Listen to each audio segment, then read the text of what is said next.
Cricketer Mustafizur রহমানকে 9,20,00,000 টাকা দিয়ে কলকাতা নাইট রাইডার্স এবার আইপিএলে নিলামে কিনেছে।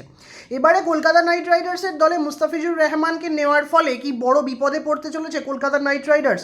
কারণ সামাজিক যোগাযোগ মাধ্যমে কিছু উগ্র ধর্মীয় সংগঠন এবং কিছু উগ্র রাজনৈতিক দলের কিছু মদতপুষ্ট লোকজন মুস্তাফিজুরকে আইপিএল থেকে ব্যান করার জন্য এবং কলকাতা নাইট রাইডার্সের ম্যাচকে বয়কট করার ডাক জানিয়েছেন। তারা বলতে চাইছেন যে বাংলাদেশে ক্রমাগত সংখ্যালঘু অত্যাচার অর্থাৎ হিন্দুদের ওপর ক্রমাগত অত্যাচারের ফলস্বরূপ একজন বাংলাদেশিকে কেন ভারতবর্ষের আইপিএলে সুযোগ দেওয়া হবে এবং কেন তাও আবার কলকাতার মতো জায়গায় যেখানে বাঙালি অধ্যুষিত হিন্দু অধ্যুষিত সংখ্যা বেশি সেখানে কেন খেলতে সুযোগ দেওয়া হবে, তাদের ম্যাচ বয়কট করতে হবে।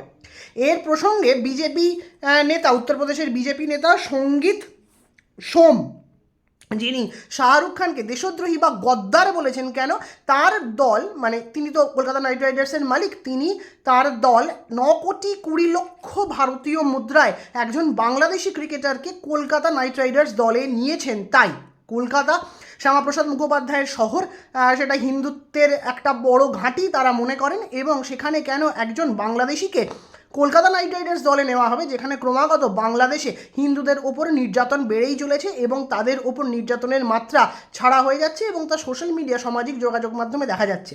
এটা তাদের মত, এটা তারা বলতে চাইছেন। উল্টো দিকে তার এই মন্তব্যকে হাত করেছেন কংগ্রেস নেত্রী সুপ্রিয়া শ্রীনাথে। তিনি বলতে চেয়েছেন, তিনি এই মুস্তাফিজুর কে নিয়ে যে মন্তব্য সবাই মিলে করছেন এবং যারা কলকাতার ম্যাচ বয়কটের ডাক দিচ্ছেন তাদের এক হাত নিয়ে তিনি বলতে চেয়েছেন যে মুস্তাফিজুরকে নিলামের তালিকায় রাখা হলো কেন?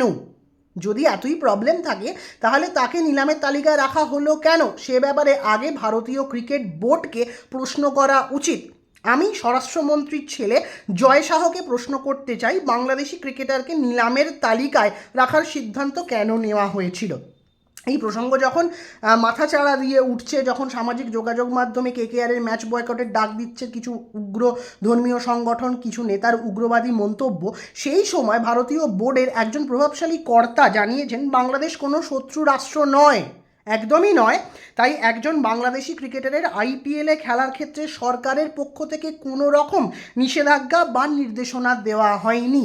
কেন্দ্রীয় সরকার, দিল্লি সরকার বারবারই চেষ্টা করছে বাংলাদেশে যে সমস্ত ঘটনা ঘটছে তাকে কূটনৈতিকভাবে বিশ্লেষণ করার এবং সেইভাবে পদক্ষেপ করার। তাই তো কিছুদিন আগেও এত ঘটনা ঘটে যাওয়ার ফলেও কিছু নেতার উল্টোপাল্টা মন্তব্য সত্ত্বেও ভারতের বিদেশমন্ত্রী এস জয়শঙ্কর বাংলাদেশের প্রাক্তন প্রধানমন্ত্রী বেগম খালেদা জিয়ার শেষকৃত্যে উপস্থিত ছিলেন এবং তিনি তারেক রহমানকে প্রধানমন্ত্রী নরেন্দ্র মোদীর শোকবার্তা পাঠিয়েছেন, তাদের সাথে কথা বলেছেন এবং সেখানে পাকিস্তানের স্পিকারের সঙ্গে করমর্দন পর্যন্ত করেছেন। আইপিএলের দ্বিতীয় সিজন থেকে মুম্বাই হামলার পর থেকে পাকিস্তানের ক্রিকেটাররা আইপিএলে আর সুযোগ পান না।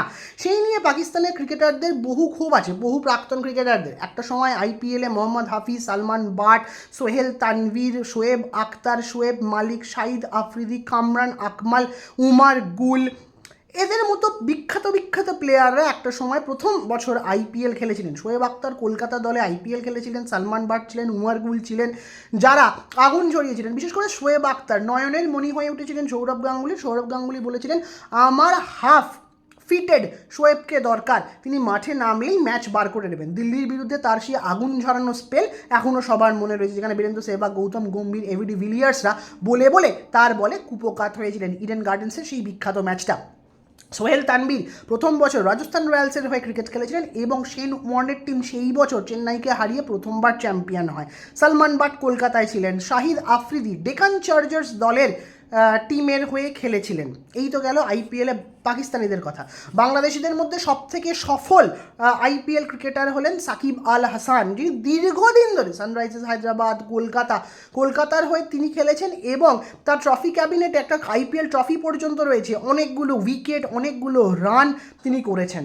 সাকিব আল হাসানের পরে তার আগে যদি ধরা যায় একদম প্রথম বছর খেলেছিলেন হচ্ছেন মাশরাফি বিন মোর্তাজা, তিনি ভালো পারফরমেন্স করতে পারেন। লিটন দাস আগের বছর 2 ম্যাচ না 3টে ম্যাচ খেলার সুযোগ পেয়েছিলেন।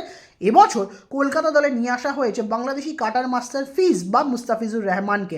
দীর্ঘ 10 বছরের ইন্টারন্যাশনাল কেরিয়ার, কয়েকশো উইকেট, আইপিএলে 65+ উইকেট, প্রায় 5টা দলের ওপর খেলেছেন। দিল্লির হয়ে খেলেছেন, চেন্নাইয়ের হয়ে খেলেছেন, মুম্বাইয়ের হয়ে খেলেছেন। তার পারফরমেন্স যাতে কলকাতাতে ইম্প্যাক্ট ফেলতে পারে, কলকাতার বোলিং লাইন আপ যাতে আরও ভালো হয়, সেই জন্য কলকাতায় তাকে নিয়ে আসা হয়েছে। বর্তমানে ভারত এবং বাংলাদেশের মধ্যে উদ্ভূত পরিস্থিতিতে কোনো রকমভাবেই কিন্তু সম্পর্ক খারাপ হয়ে যায়নি। কিছু কিছু মানুষ, কিছু কিছু সোশ্যাল মিডিয়া ইনফ্লুয়েন্সার বলা যেতে পারে, কিছু কিছু নেতা, তাদের আলপটকা মন্তব্যে হয়তো খারাপ হয়েছে, কিন্তু এই দুটো দেশের নাগরিকরা একে অপরের বিরুদ্ধে এক্ষুনি মারমার কাটকাট অবস্থায় পৌঁছে গেছেন, এই রকম কথা শুনতে পাওয়া যায় না। এবং ভারত সরকারের তরফ থেকেও যে কোনো রকম বিরাট পদক্ষেপ গ্রহণ করা হয়েছে সেটাও কিন্তু জানা যায় না। তারা কূটনীতিকভাবে বাংলাদেশের সরকারের ওপর, সরকারের সাথে কথা বলছেন, হাই কমিশনের সঙ্গে কথা বলছেন, মোহাম্মদ ইউনুস সরকারের সাথে কথা হচ্ছে যাতে কিভাবে এই সমস্ত মানুষগুলোকে দমন করা যায় এবং নিজেদের মধ্যে বন্ধুত্বপূর্ণ সম্পর্কটাকে স্থিতাবস্থায় নিয়ে আসা যায়, যেটা ভারত এবং বাংলাদেশের মধ্যে বহু বছর ধরে হয়ে আসছে।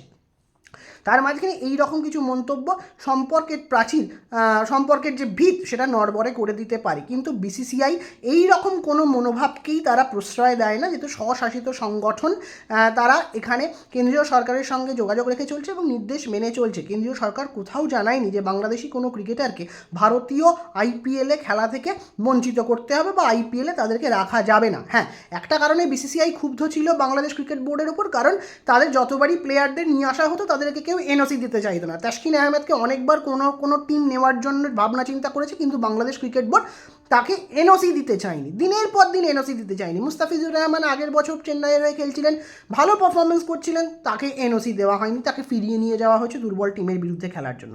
লিটন দাস, তার ক্ষেত্রেও একই, কিছুদিন ম্যাচ খেলতে পেরেছেন, তারপর তাকে তুলে নিয়ে চলে যাওয়া হয়েছে।